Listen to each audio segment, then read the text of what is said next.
जय हिंद दोस्तों। इस प्लेटफॉर्म पर हम डिस्कस कर रहे हैं इंटरनेशनल ऑर्गेनाइजेशन, जिसमें हम कुछ रीजनल ऑर्गेनाइजेशंस के बारे में डिस्कस कर रहे हैं। और आज का हमारा मुद्दा रहेगा यूरोप के बारे में। वैसे तो अब अगर आप देखें तो यूरोप में बहुत कम ऑर्गेनाइजेशंस है, because Europe is one of the most integrated area in the world. और जहाँ पर हमको देखने को मिलता है एक supranational organisation, that is European Union. I am sure कि आपने कभी ना कभी यूरोपियन यूनियन के बारे में सुना होगा। तो आज हम समझेंगे कि यूरोपियन यूनियन क्या है, यूरोपियन यूनियन के इतिहास को जानेंगे और उसके कुछ महत्वपूर्ण ऑर्गेनाइजेशंस को जानेंगे। तो सबसे पहले हम देख लेते हैं कि यूरोपियन यूनियन आखिर है क्या। तो यूरोपियन यूनियन, जिसे हिंदी में कहा जाता है यूरोपीय संघ या यूरोपियन संघ, जो अपने 27 सदस्य देशों से मिलकर बना है। यानी ये यूरोप की 27 कंट्रीज से मिलकर बना हुआ एक संगठन है जो आर्थिक और राजनीतिक ब्लॉक के रूप में काम करता है। आर्थिक और राजनीतिक ब्लॉक से मतलब हम आगे समझेंगे। तो जब इसका गठन हुआ था तो इसके कुछ मूल्य निर्धारित किए गए थे, क्योंकि आपने देखा होगा यूरोप में लगातार मध्यकाल से लेकर आधुनिक काल तक, इवन सेकेंड वर्ल्ड वॉर के बाद तक 1945 तक सभी देश आपस में लड़ते झगड़ते रहे। कभी जर्मनी लड़ रहा है फ्रांस से, कभी फ्रांस लड़ रहा है स्पेन से, स्पेन लड़ रहा है पुर्तगाल से। तो यहाँ पर कंटिन्यू युद्ध चलते ही रहे। और सेकेंड वर्ल्ड वॉर के बाद इन्होंने देखा कि यूरोप पूरी तरह से आर्थिक रूप से टूट चुका है। यूरोप की जो अर्थव्यवस्था थी, संपूर्ण यूरोप, किसी एक देश की नहीं, इवन अगर कोई देश जीता भी है युद्ध में तो उसकी भी अर्थव्यवस्था पूरी तरह से चौपट हो गई थी, और जो हारा है उसकी तो हो ही गई थी। तो इन्होंने समझा कि इनको अब शांति की ज़रूरत है। और उस समय तक राष्ट्रवाद, यानी जो उग्र राष्ट्रवाद था जो यूरोप में पनपा था, उग्र राष्ट्रवाद से मतलब है कि मेरा देश सबसे सुप्रीम, क्योंकि उस समय यूरोप में साम्राज्यवाद और उपनिवेशवाद की विचारधारा पनप चल रही थी। ये दूसरे देश में जाते थे, उनको कॉलोनी बनाते थे, फिर उनसे वॉर होता था। दूसरे देशों में तक ये यूरोप के दोनों देश जाकर लड़ लेते थे अपना उपनिवेश बनाने के लिए। तो उस समय ये उग्र राष्ट्रवाद के स्थान पर अंतर्राष्ट्रीयवाद पनपा। और अंतर्राष्ट्रीयवाद पनपने से जो फर्स्ट वर्ल्ड वॉर हुई थी, फर्स्ट वर्ल्ड वॉर के बाद लीग ऑफ नेशन की स्थापना की गई थी, और सेकेंड वर्ल्ड वॉर के बाद यूनाइटेड नेशन की स्थापना की गई थी। अगर आप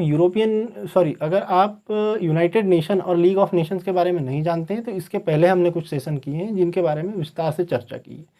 तो मैं डिस्क्रिप्शन बॉक्स में लिंक पिन कर देता हूँ, आप जाके देख सकते हैं। ठीक है, अब हम देखेंगे कि ये यूरोपियन यूनियन के मूल्य क्या थे।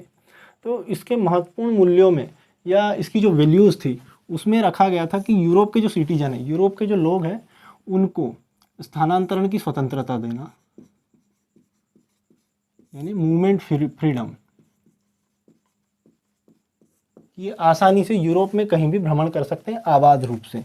दूसरा, जो भीषण युद्ध से त्रासदी हुई थी और वहाँ की जनता के साथ जो कुछ अन्याय हुआ था तो उनको न्याय दिलाना। और इनको दुनिया भर में युद्ध लड़ने के बाद समझ में आया कि नागरिकों की सुरक्षा भी आवश्यकता होती है, तो अपने नागरिकों को सुरक्षा प्रदान कराना। ठीक है, कुछ तकनीकी रूप से सुधार करना अपने देशों में, तकनीकी और वैज्ञानिक सुधार करना। तो ये इसके मूल ऑब्जेक्टिव्स रखे गए थे, इसके कुछ मूल्य रखे गए थे।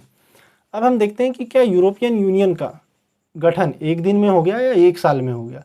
तो दोस्तों ऐसा बिल्कुल भी नहीं है। यूरोपियन यूनियन के गठन होने के पीछे एक बहुत लंबी कहानी है, क्योंकि इन देशों के बीच में आपस में इतनी शत्रुता थी कि इनको एक साथ एक मंच पे लाना एक बहुत बड़ा टास्क था। तो धीरे धीरे कुछ व्यापारिक समझौतों के माध्यम से, कुछ आर्थिक व्यापारिक समझौतों के माध्यम से इन दो देशों को, यूरोप के सभी कंट्रीज़ को करीब लाया गया। और बहुत मुश्किल से या बहुत समस्याओं से गुजरने के बाद यूरोपियन यूनियन का गठन हुआ और वर्तमान में यूरोप में शांति का माहौल बना हुआ है। तो देखते हैं कि इसके लिए क्या क्या प्रयास किए गए। तो सबसे पहले सेकेंड वर्ल्ड वॉर जैसे ख़त्म हुआ तो सबसे पहले 1946 में ज्यूरिच विश्वविद्यालय में, एक ज्यूरिच नाम का विश्वविद्यालय है स्विट्जरलैंड में, ज्यूरिच विश्वविद्यालय, यहाँ पर ब्रिटेन, यूके के नाम से जिसको हम जानते हैं, उसके पीएम विंस्टन चर्चिल ने सबसे पहले सुझाव दिया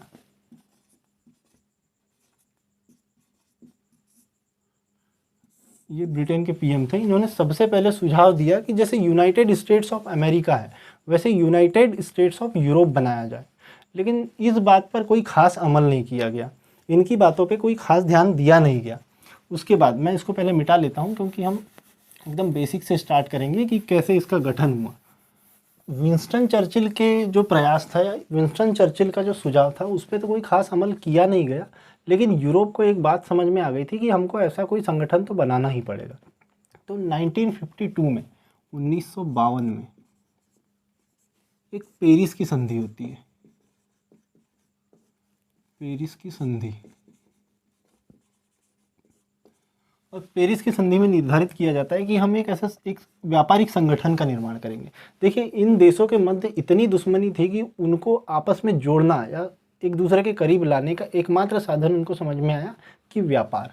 और इन्होंने व्यापार करने के लिए एक संस्था का गठन किया, जिसका नाम है European coal and steel community. European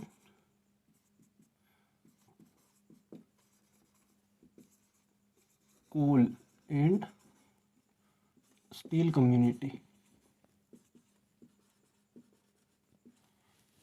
Hindi में इसको अगर कहे तो यूरोपीय कोल और स्टील समुदाय।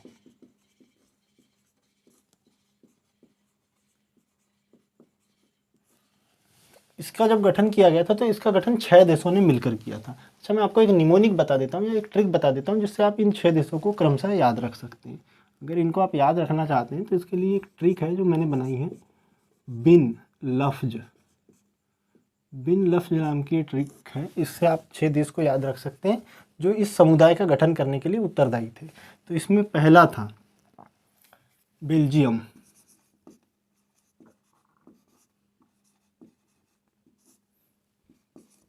दूसरा था इटली, इसमें तीसरा देश था नीदरलैंड,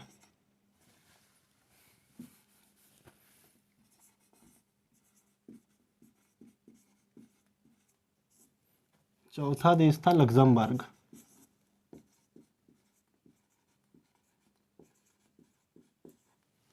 इसमें पांचवा देश था फ्रांस, और इसमें छठा देश था जर्मनी। जर्मनी में याद रखिएगा वेस्ट जर्मनी इसका सदस्य बना था। देखिए, जब शीत युद्ध का दौर चल रहा था, यानी 1951 के टाइम में क्या था, जर्मनी 2 भागों में बटा हुआ था, ईस्ट जर्मनी और वेस्ट जर्मनी।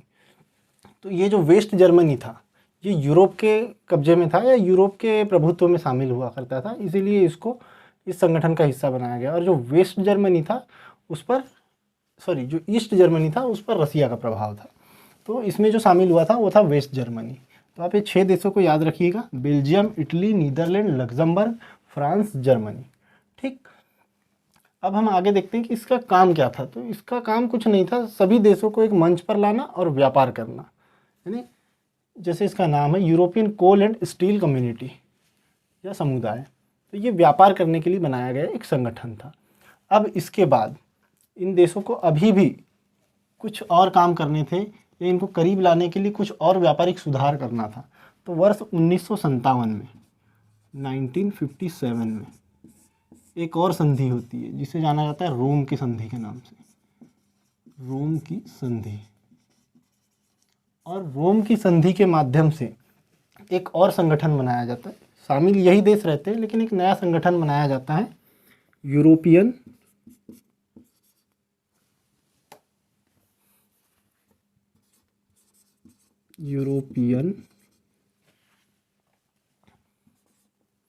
Economic community.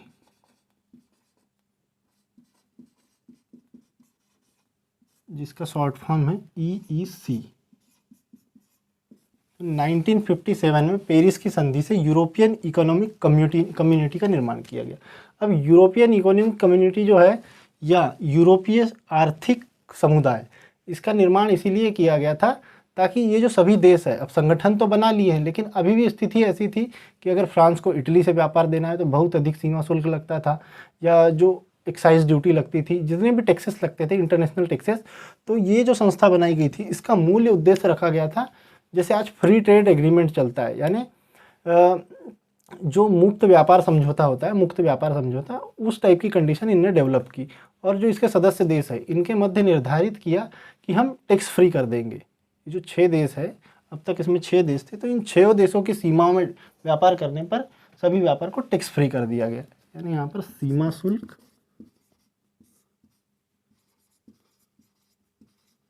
समाप्त की गई और व्यापार को बढ़ावा दिया गया, व्यापार को बढ़ावा। इससे इन देशों की नज़दीकियाँ और बढ़ी, बिकॉज टैक्स फ्री जब होता है तो आप ज़्यादा निर्यात या ज़्यादा आयात कर सकते हैं। अब इसके बाद देखा गया कि 1945 में एक परमाणु बम का कॉन्सेप्ट आया था, जब अगस्त के महीने में 6 अगस्त और 9 अगस्त को अमेरिका ने जापान के नागासाकी और हिरोशिमा पर परमाणु अटैक किया था सेकेंड वर्ल्ड वॉर के दौरान। तो ये दुनिया ने पहली बार ऐसा कोई वेपन देखा था। तो दुनिया भर में होड़ मची हुई थी, एक तो स्पेस में जाने की और दूसरा न्यूक्लियर एनर्जी को डेवलप करने की।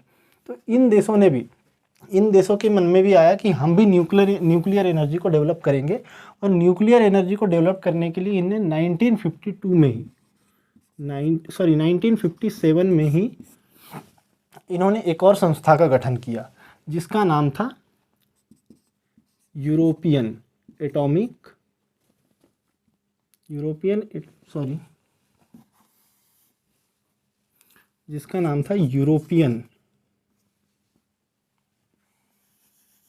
1957 में इनने एक संस्था का गठन किया जिसका नाम था यूरोपियन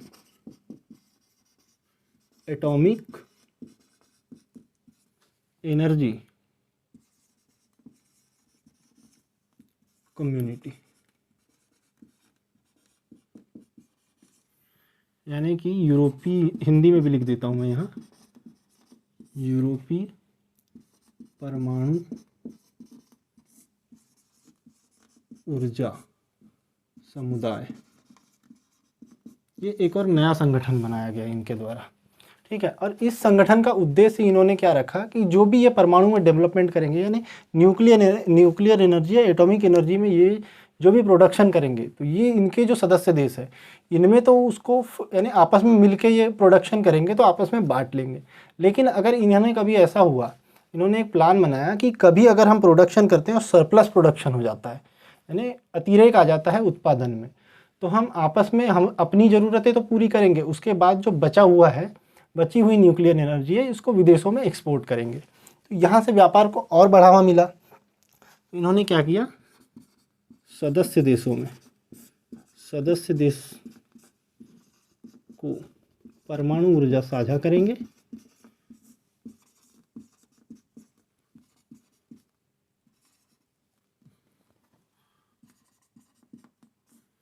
सदस्य देश को परमाणु ऊर्जा साझा करेंगे और अधिशेष मतलब जो बचा हुआ है अतिरिक्त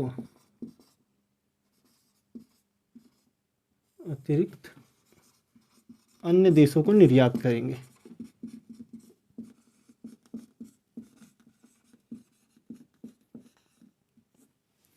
तो यहाँ से ये जो 3 संगठन बनाए गए, पहला तो पेरिस की संधि से 1952 में ECSC, European coal and steel community, यूरोपीय कोल और स्टील समुदाय, इसमें 6 देश शामिल थे। ये जो ECSC बनाई गई इसमें 6 देश शामिल थे जिसको आप ये निमोनिक से याद रख सकते हैं।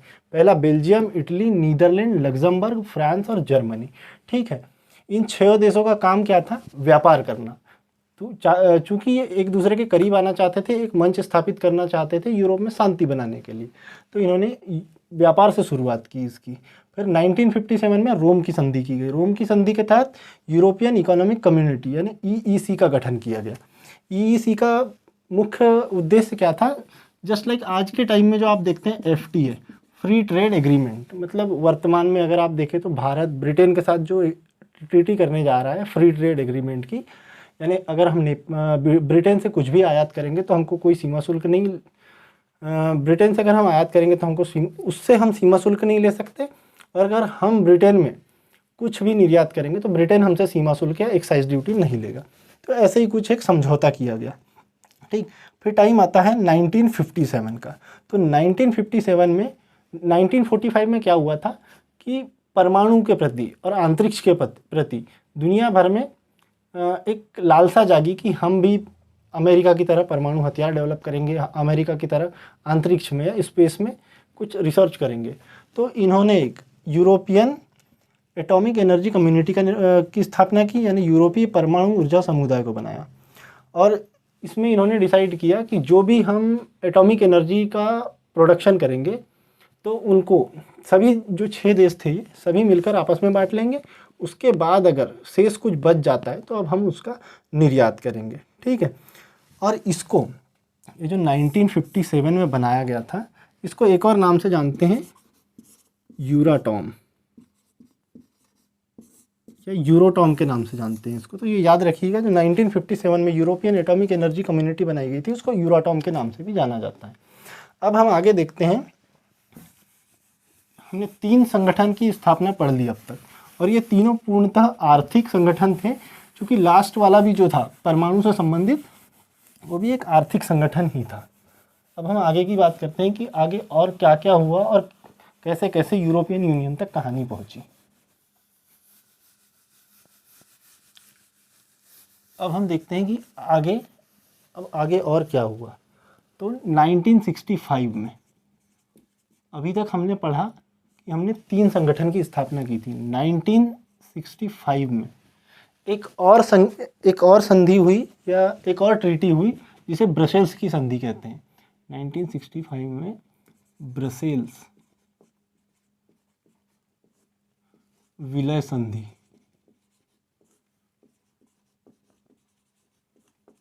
या इसको ब्रसेल्स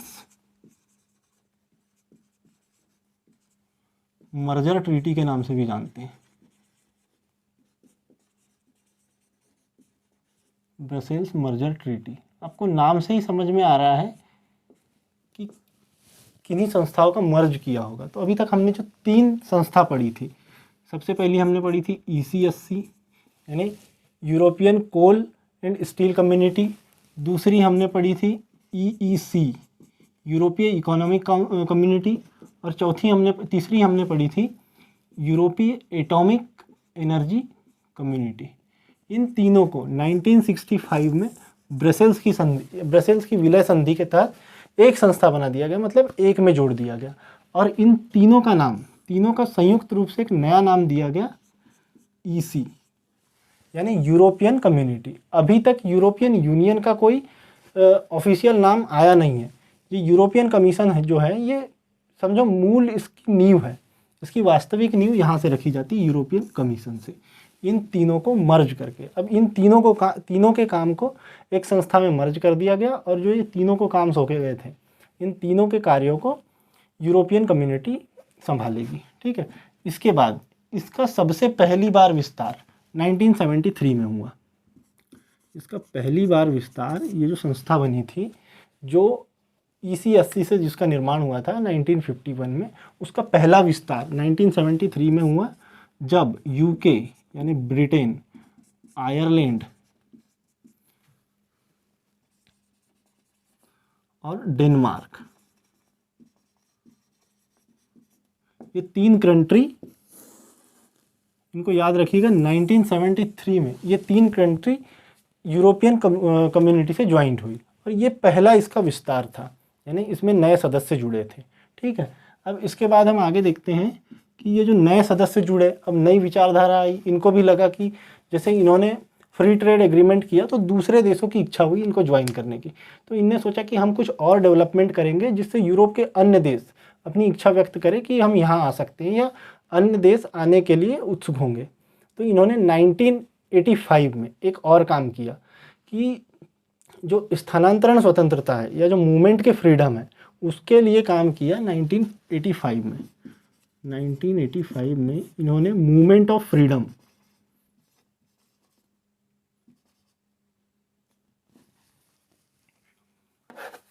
सॉरी 1985 में इन्होंने freedom of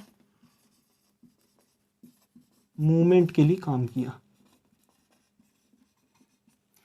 freedom of movement के लिए इन्होंने क्या किया 1985 में, देखिए फ्रीडम ऑफ मूवमेंट से मतलब ये है कि आप आबाद रूप से जितने भी अभी इसकी मेंबर कंट्रीज़ है, जैसे डेनमार्क है, आयरलैंड है, यूके है, हमने और पिछली 6 पढ़ी थी जिसमें लग्जमबर्ग, इटली, बेल्जियम, जर्मनी, ये सब जो कंट्री है इनमें इनके सभी नागरिक, इन जितनी भी कंट्रियों का संघ है इनमें आसानी से घूम फिर सके। ठीक है, तो इसके लिए इनने 1985 में एक शेंजेन का समझौता किया। शेंजेन समझौता, देखो इसको हिंदी में लिखते हैं शेंजेन और पढ़ते हैं शेंजेन, इंग्लिश में देख लेते हैं शेंजेन एग्रीमेंट।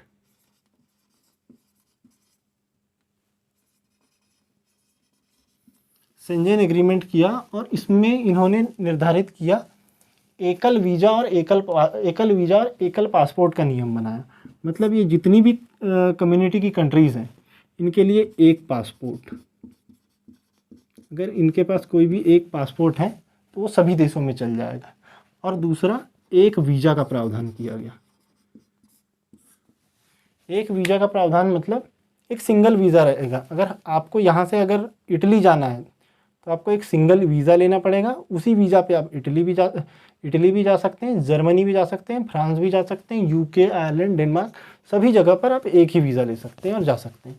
ठीक है, तो सिंगल वीज़ा और सिंगल पासपोर्ट का प्रावधान किया गया शेंजेन समझौते के तहत, और ये 1985 में हुआ। ठीक, अब हम आगे देखते हैं वर्ष 1992, वर्ष 1992, और ये यूरोपियन यूनियन के लिए सबसे महत्वपूर्ण वर्ष है और इसको याद जरूर रखिएगा। इस 1992 में हुई थी मॉस्ट्रिच की संधि, मॉस्ट्रिच की संधि, ट्रीटी ऑफ मॉस्ट्रिच। और ट्रीटी ऑफ मॉस्ट्रिच या मॉस्ट्रिच की संधि में ही जो आज हम यूरोपियन यूनियन पढ़ रहे हैं जिसमें 27 कंट्रीज़ हैं, वर्तमान में इसमें 27 कंट्रीज़ हैं, तो मॉस्ट्रिच की संधि 1992 में इसके वर्तमान स्वरूप की नींव रखी गई, यानी वर्तमान स्वरूप में आया। जो आज हम वर्तमान स्वरूप देख रहे हैं ये मॉस्ट्रिच की संधि से 1992 में आया, ये वर्तमान स्वरूप में आया। और 1 जनवरी 1993 को, 1 जनवरी 1993 1993 को इसका गठन किया गया। किसका? यूरोपियन यूनियन का। इसको ईसी से, जो यूरोपियन कम्युनिटी हम पढ़ रहे थे अभी तक हमने देखा था 1985 शेंजेन समझौते तक ये यूरोपियन कम्युनिटी था, लेकिन ये 1992 में मॉस्ट्रिच की संधि हुई और यूरोपियन कमीशन को यूरोपियन यूनियन बना दिया गया। तो अगर आपको परीक्षा में पूछा जाता है इसका गठन, तो इसकी गठन की डेट आपको लिख के आना है 1 जनवरी 1993। ठीक है, तो मॉस्ट्रिच की संधि से ये वर्तमान स्वरूप में आया। अब इसके बाद अभी तक इसमें क्या हो गया, हमने आर्थिक सुधार देख लिए।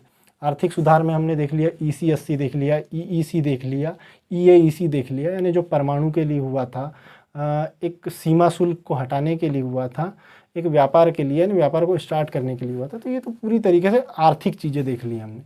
अब इसकी एक और शाखा है मौद्रिक शाखा। तो अब हम मौद्रिक शाखा के बारे में देखते हैं। तो वर्ष 1999 में एक मौद्रिक संघ बनाया गया, मौद्रिक संघ यानी मॉनेटरी यूनियन।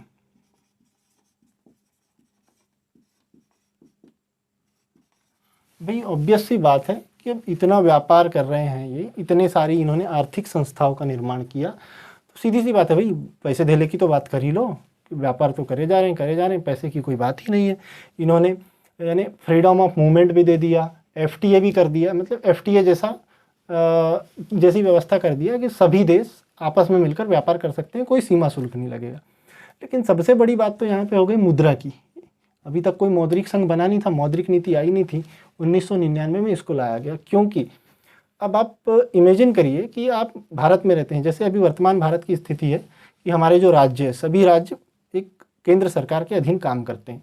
वैसे ही यूरोपीय संघ है, यूरोप के सभी देश अपने आप में स्वतंत्र है, किंतु वो सभी एक दूसरे से ऐसे जुड़े हुए हैं जैसे हमको मध्य प्रदेश से छत्तीसगढ़ जाना है तो हमको ना कोई वीज़ा लगेगा, या तो वहाँ निर्यात करना है या वहाँ जाकर कुछ बेचना है तो हमको कोई स्पेशल कस्टम ड्यूटी नहीं लगेगी। वैसे ही यूरोप में भी है। तो अब सोचिए कि अगर मध्य प्रदेश का कोई व्यक्ति छत्तीसगढ़ या उत्तर प्रदेश में जाता है तो मध्य प्रदेश से वो रुपये लेकर जाता है और उत्तर प्रदेश की करेंसी होती है डॉलर, तो यहाँ कितनी तकलीफ होती व्यापार करने में। तो यही स्थिति थी यूरोप में। फ्रांस की करेंसी अलग, इटली की करेंसी अलग, लग्जमबर्ग की करेंसी अलग, डेनमार्क की करेंसी अलग, तो सबकी अलग अलग करेंसी थी। तो इनको व्यापार करने में बहुत दिक्कत आ रही थी। तो इन्होंने एक कॉमन करेंसी का कॉन्सेप्ट लाया,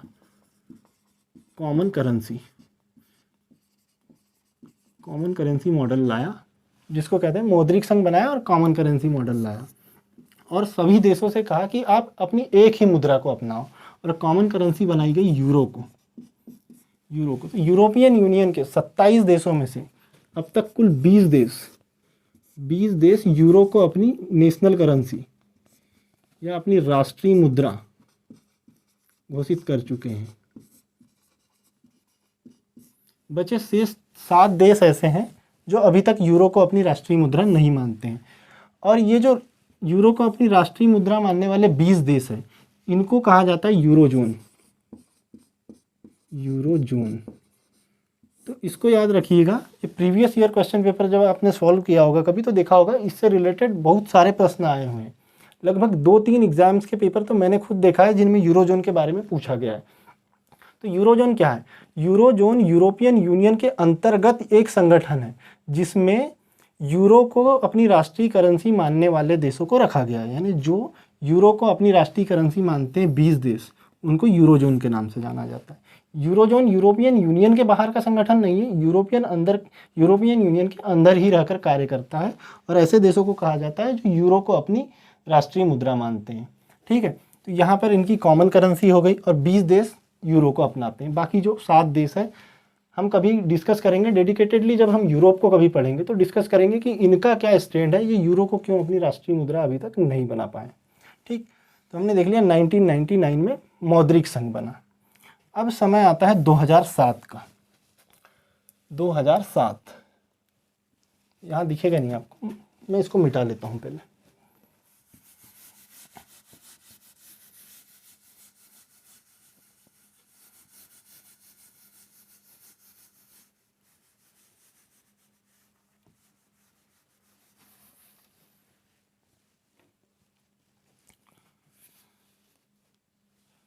अच्छा, एक बात हम मिस कर दिए थे लास्ट वाले में।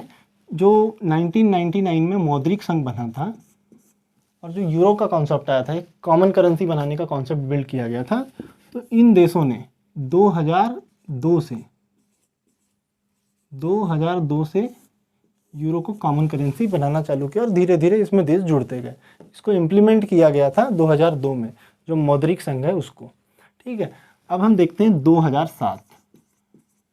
ये एक और महत्वपूर्ण ईयर है। जैसे मैंने आपको बताया था 1965 में एक ब्रसेल्स की संधि हुई थी, वो बहुत महत्वपूर्ण है, जिसमें यूरोपियन यूनियन को आधुनिक स्वरूप मिला था, यानी वर्तमान स्वरूप मिला था। वैसे ही 2007 भी बहुत महत्वपूर्ण ईयर है। यहाँ पर एक लिस्बन की संधि होती है 2007 में, लिस्बन की संधि। 2007 में लिस्बन की संधि की गई, और लिस्बन की संधि में क्या किया गया, एक तरह से कहे तो यूरोपियन यूनियन जो है, यूरोपियन यूनियन, इसके संविधान का निर्माण किया गया।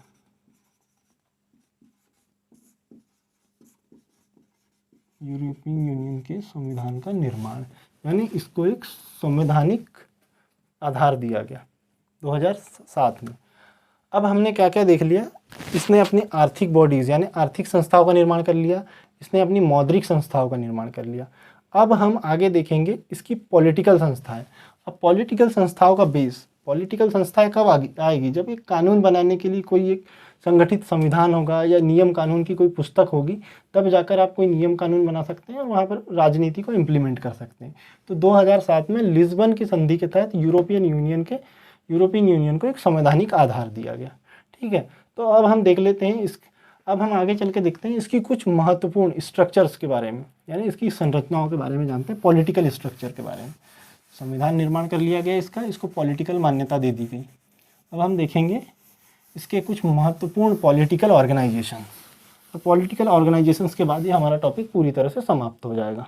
अब हम देख लेते हैं यूरोपियन यूनियन की संरचना, और यूरोपियन यूनियन की संरचना में कुछ इंस्टीट्यूशंस हैं, कुछ महत्वपूर्ण इंस्टीट्यूशंस है। ऐसे तो अगर आप इसकी वेबसाइट पर जाके चेक करोगे यूरोपियन यूनियन की, तो आपको 20 से 25 इंस्टीट्यूशंस मिल जाएंगे, लेकिन हम यहाँ पर सबसे महत्वपूर्ण जो इम्पोर्टेंट इंस्टीट्यूशंस है उनके बारे में ही डिस्कस करेंगे। तो हम देख लेते हैं कि इसके कुछ 7 इंस्टीट्यूशंस हमने लिए हैं जो लगभग कई बार परीक्षाओं में पूछे जा चुके हैं।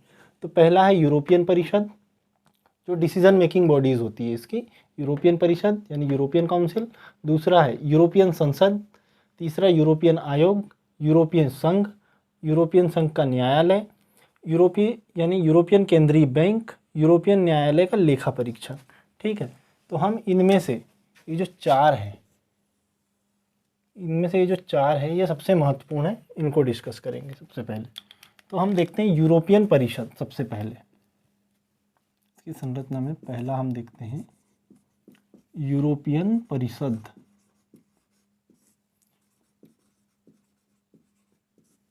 यानी EU, यूरोपियन काउंसिल। तो इसका काम क्या होता है? सबसे पहले तो जानेंगे कि इसकी स्थापना कब हुई थी। चूँकि ये पॉलिटिकल बॉडी है, तो 2007 में जब संविधान का निर्माण हुआ था यूरोपियन यूनियन के, उसके बाद बनी होगी। तो इसका गठन हुआ था 2009 में, जो लिस्बन की संधि हुई थी। लिस्बन संधि 2007 में हुई थी, तो लिस्बन संधि की शक्तियों से इसका गठन किया गया था। लिस्बन संधि 2007 की शक्तियों से 2009 में इसका गठन हुआ था। अब इसका काम क्या है? तो जो राजनीतिक प्राथमिकताएं हैं या जो राजनीतिक दशाएं हैं, उनको प्राथमिकता देना कि कौन सा पॉलिटिकल काम है जो प्रायोरिटी बेस पे किया जाएगा, और मतलब एक ऑर्डर सेट करना कि इस काम को पहले करना है, इसके बाद ये काम करना है, और पॉलिटिकल दिशाओं की या राजनीतिक दिशाओं की जो मानदंड है उनको निर्धारित करना। ठीक है, अब इसमें कौन कौन शामिल होते हैं? सबसे पहले तो ये जो यूरोपियन परिषद है, इसका अध्यक्ष रहेगा इसमें एक यूरोपियन परिषद का अध्यक्ष।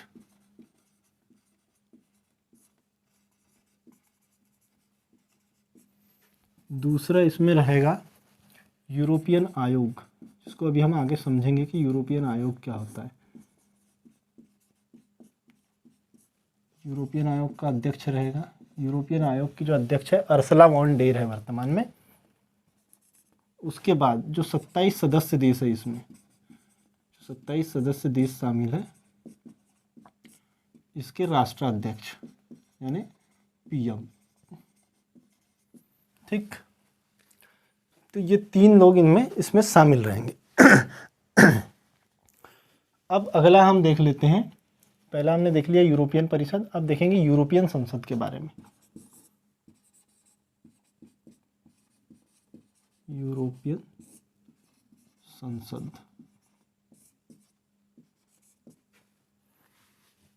तो यूरोपियन संसद जो है यूरोपियन यूनियन की एकमात्र विधायी संस्था है। इसके अलावा यूरोपियन यूनियन की कोई और विधायी संस्था है नहीं, तो ये एकमात्र विधायी संस्था है।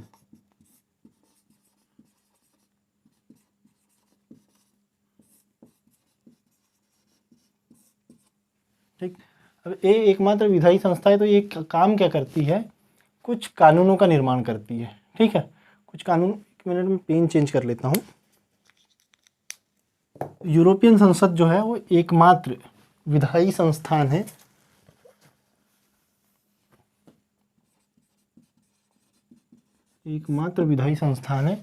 जो यूरोपीय संघ की परिषद के साथ मिलकर काम करता है।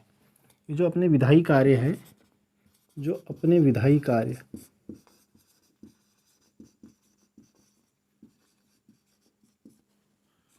यूरोपियन संघ की परिषद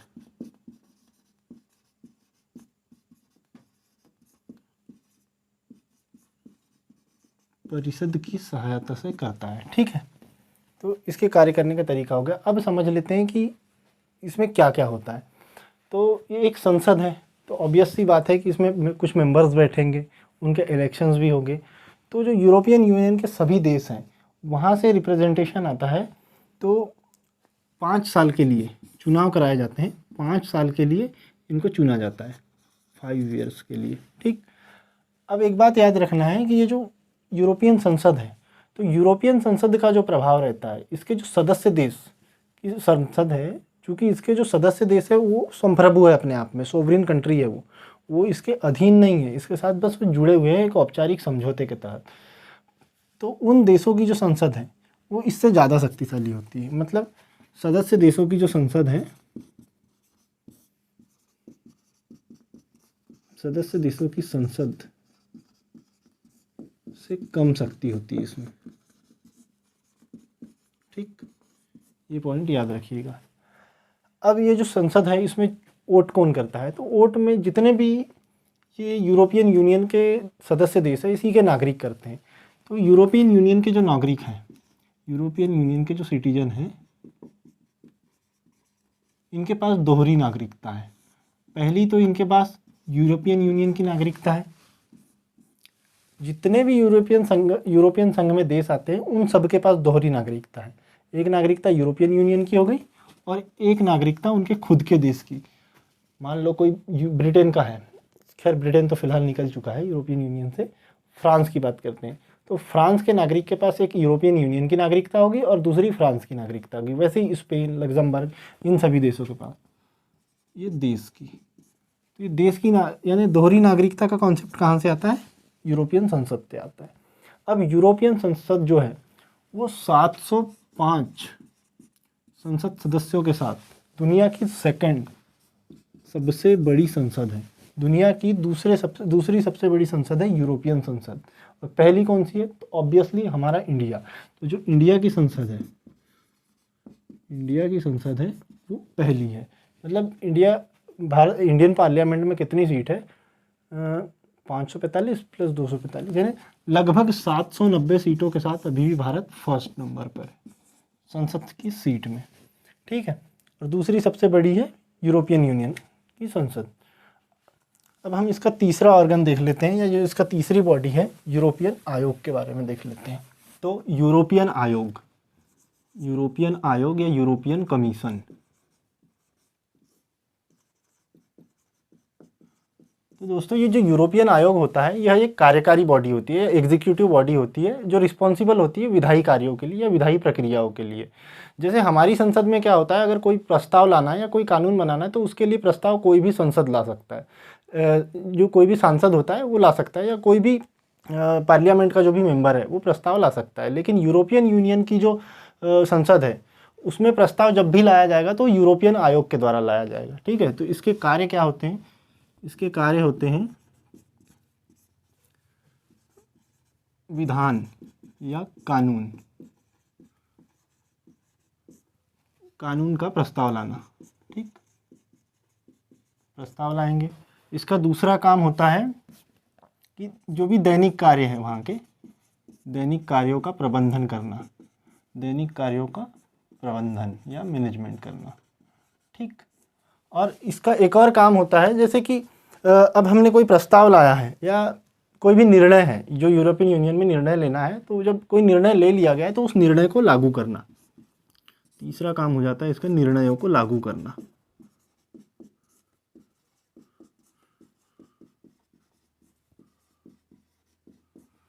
अब ये मुख्य रूप से काम कैसे करती है? एक कैबिनेट की तरह काम करती है। जैसे हमारे इंडिया में देखा जाए तो एक मंत्री परिषद होता है, कैबिनेट मिनिस्ट्री होती है, तो उसमें कुछ प्रमुख नेता होते हैं जो प्रमुख डिसीजन लेते हैं। तो ये यूरोपियन यूनियन में कैबिनेट की तरह कार्य करती है, कैबिनेट की तरह कार्य करती है।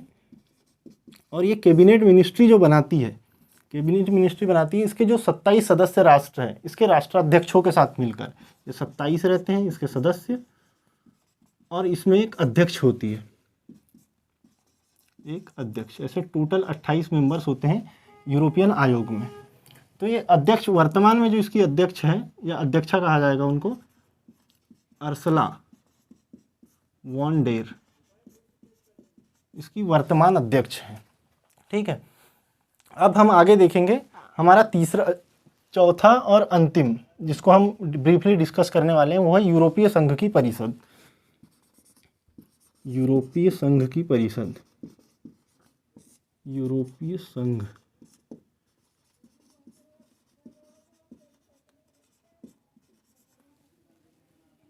ये तीसरा था, ये चौथा है। तो बेसिकली यूरोपियन संघ की जो परिषद है यह विधायी प्रक्रियाओं का पालन कराती है, मतलब जो लेजिस्लेचर वर्क होते हैं ना उनको प्रोसेस में लाती है।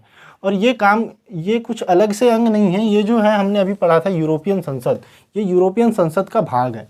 अभी आप सबसे पहले में देखेंगे तो यहाँ पर यूरोपियन परिषद पढ़ा था आपने, यूरोपियन संसद पढ़ा था, यूरोपियन आयोग देखा था, और फिर से ये आ गई यूरोपियन संघ की परिषद। तो ये दोनों जो है ये लगती मिलती जुलती होती है, लेकिन ये एक ऐसी बॉडी है जो प्राइमरी वर्क करती है। कोई भी प्राथमिक राजनीतिक डिसीजन लेना है या किस डिसीजन को सबसे पहले लेना है, कौन से काम को प्रायोरिटी बेस पे करना है, वो ये डिसाइड करती है। और ये जो यूरोपीय संघ की परिषद है ये होती है संसद के अंतर्गत, संसद के अंतर्गत एक बॉडी है। और इसका काम क्या होता है, ये जो यूरोपियन आयोग बनाए हैं हमने, तो ये यूरोपियन आयोग जो प्रस्ताव को लाएगा उन प्रस्तावों को पास कराने का काम होता है यूरोपियन संघ की परिषद का। ठीक है, तो इसका मेन वर्क यही होता है कि यूरोपियन आयोग के प्रस्ताव को पास करना।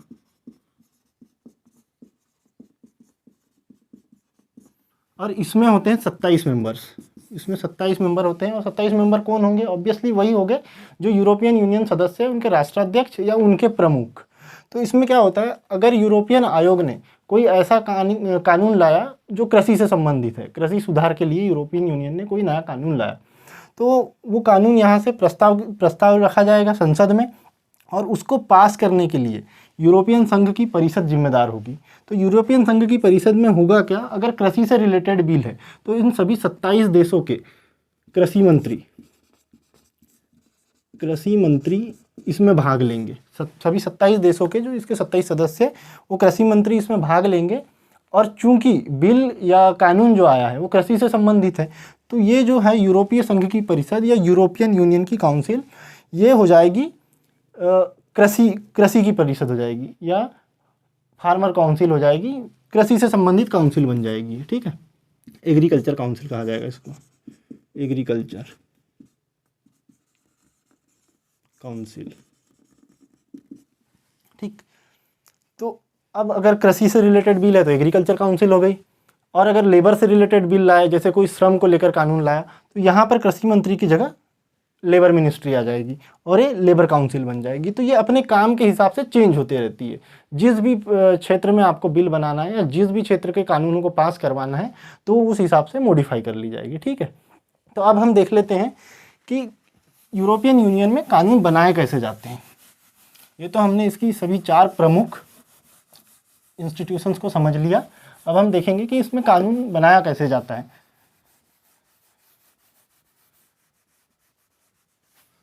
तो कानून बनाने की प्रक्रिया,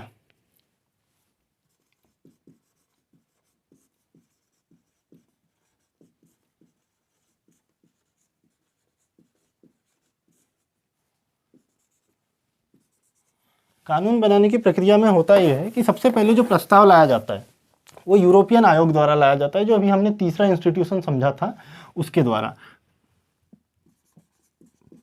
यूरोपियन आयोग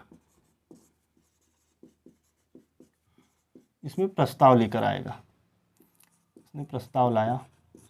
अब ये प्रस्ताव को 2 बॉडीज को ट्रांसफर किया जाएगा। ये जो प्रस्ताव यूरोपियन आयोग द्वारा लाया जाएगा ये 2 बॉडीज को ट्रांसफर किया जाएगा। जैसे हमारे यहाँ कोई भी सांसद अगर या कोई भी मेंबर ऑफ पार्लियामेंट प्रस्ताव लाता है तो सबसे पहले उसको या तो राज्यसभा में रखा जाता है या लोकसभा में रखा जाता है, उसकी प्रकृति को देखकर। तो सबसे पहले इस प्रस्ताव को रखा जाएगा यूरोपियन संसद में, यानी पार्लियामेंट में। और पार्लियामेंट में उस प्रस्ताव को 50% या अधिक, 50% या 50% से अधिक बहुमत से पास होना होगा। अगर इतना बहुमत मिल जाता है इस प्रस्ताव को तो ये प्रस्ताव यहाँ से पास मान लिया जाएगा। उसके बाद इस प्रस्ताव को रखा जाएगा काउंसिल में। काउंसिल कौन सी, ये चौथे नंबर वाली जो हमने डिस्कस की थी, यूरोपियन संघ की परिषद, जो अपने कानूनों की प्रकृति के हिसाब से कन्वर्ट हो जाती है। अगर कृषि बिल है तो एग्रीकल्चर काउंसिल हो जाएगी, लेबर बिल है तो लेबर काउंसिल बन जाएगी। इस टाइप की ये काउंसिल है, यहाँ पर रखा जाएगा। और यहाँ पर इसमें कुछ नियम है कि यहाँ पर कैसे ये प्रस्ताव पास होगा। तो यहाँ पर जब भी प्रस्ताव पास होगा, यहाँ जब भी प्रस्ताव लाया जाएगा, तो अगर उस प्रस्ताव को 4 देश ने या 4 सदस्यों ने मना कर दिया, 4 कंट्रीज़ ने मना कर दिया, तो ये प्रस्ताव यहाँ से पास नहीं हो पाएगा।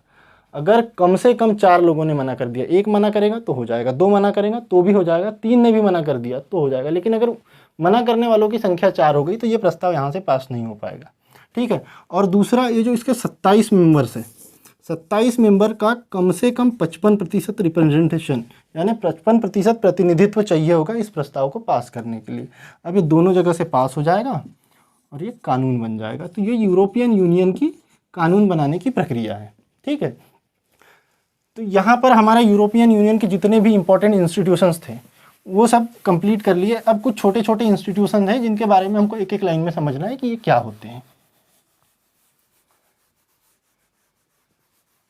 अब यहाँ पर 5वां इंस्टीट्यूशन है यूरोपीय संघ का न्यायालय। तो यूरोपियन संघ का जो न्यायालय है उसका हेडक्वार्टर है लग्जमबर्ग में, उसका हेडक्वार्टर लग्जमबर्ग में है। और जैसे हमारे भारत में सुप्रीम कोर्ट होता है, वैसे यूरोपियन यूनियन, ये जो यूरोपियन यूनियन देश है इनके लिए एक न्यायालय बनाया गया है।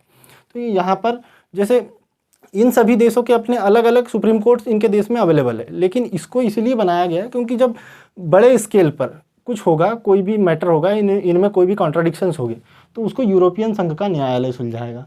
फिर यूरोपियन केंद्रीय बैंक, तो जो यूरोपियन केंद्रीय बैंक है, जैसे हमारे भारत में आरबीआई है हमारा सेंट्रल बैंक, तो यूरोपियन यूनियन का जो सेंट्रल बैंक है वो ये है यूरोपियन सेंट्रल बैंक। ठीक है। और इसका काम क्या है? तो इसका काम यह है कि जो इन्होंने कॉमन करेंसी का मॉडल अपनाया है जिसको यूरो बोलते हैं, तो यूरो की जो करेंसी है उसको रेगुलेट करता है यूरोपियन केंद्रीय न्याय बैंक। और यूरोपियन न्यायालय का लेखा परीक्षक, तो दोस्तों जैसे आपने देखा होगा भारत में सीएजी का एक पद होता है, भारत में एक सीएजी नाम की पोस्ट होती है, कॉम्प्ट्रोलर एंड ऑडिटर जनरल। ठीक। तो इसका काम क्या होता है? भारत सरकार की सभी जो लेखा जोखा होता है उसका परीक्षण करना, लेखा जोखा का परीक्षण करना, लेखा परीक्षण का काम करता है भारत का सीएजी। और इसके बारे में संविधान में बताया गया है, संविधान में इसके बारे में डिस्कशन है आर्टिकल 148 से 151 के बीच में, भाग 5 में सीएजी का पद दिया गया है। तो ये ऑडिटिंग का काम करता है। वैसे ही यूरोपियन न्यायालय का एक लेखा परीक्षक है जो यूरोपियन न्यायालय प्लस यूरोपियन संसद जो है उसके जो भी जैसे फंड खर्च हुए, पैसा कहाँ खर्च हुआ, किस पॉलिसी में तुमने कितना पैसा खर्च किया, कौन कौन से नियम बनाए, इन सब की ऑडिटिंग करता है या इन सब का परीक्षण करता है। तो यह है यूरोपियन न्यायालय का लेखा परीक्षक। तो ये थे इसके कुछ इंपॉर्टेंट इंस्टीट्यूशंस। अब हम कुछ 1-2 फैक्ट देख लेते हैं जो बहुत इंपॉर्टेंट है, जो आपको जानना चाहिए। ये फैक्ट है और आपको याद रखना पड़ेगा। सबसे पहला, यूरोपियन यूनियन का हेडक्वार्टर कहाँ पर है? इसका मुख्यालय देख लेते हैं हम। तो इसका मुख्यालय है बेल्जियम की राजधानी ब्रसेल्स में, ब्रसेल्स बेल्जियम। और इसका गठन हमने स्टार्टिंग में पढ़ा ही था कि 1 जनवरी 1993 को यूरोपियन यूनियन बनकर आया था। ठीक।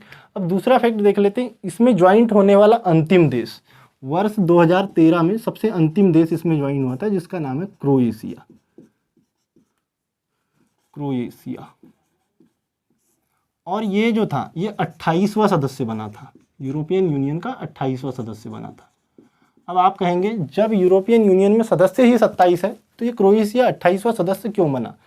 दोस्तों जब क्रोएशिया सदस्य बना था यानी 2013 में, 2019 तक यूरोपियन यूनियन में 28 सदस्य हुआ करते थे। हाल ही में 2020 में 31 जनवरी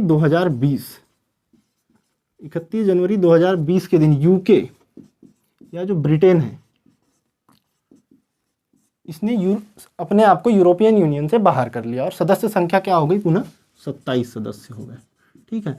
और ये जो ब्रिटेन या यूके के यूरोपियन यूनियन से बाहर निकलने की जो क्रिया है या बाहर निकलने की प्रक्रिया, इसको कहा जाता है ब्रेग्जिट। आपने अवश्य ही ये नाम सुना होगा क्योंकि बहुत चर्चा में रहता है और वर्तमान में भी ये चर्चा में आया है क्योंकि अभी हग्जिट जैसा कुछ कॉन्सेप्ट आया, हंगरी इससे बाहर जाना चाहता है। तो भविष्य में हम कभी अगर ऐसा हुआ कि हंगरी इससे बाहर होता है तो इसके बारे में और डिस्कस करेंगे। तो जो ब्रिटेन के यूरोपियन यूनियन को छोड़ने की जो प्रक्रिया है उसको ब्रेग्जिट कहा जाता है। तो ये था आज का हमारा सेशन जिसमें हमने चर्चा की डिटेल से यूरोपियन यूनियन के बारे में। अगर आपको ये सेशन अच्छा लगता है तो कृपया इस चैनल को सब्सक्राइब करें और इस वीडियो को अपने दोस्तों से शेयर करें ताकि ये जो जानकारी है ज़्यादा से ज़्यादा लोगों तक पहुँच सके। धन्यवाद दोस्तों।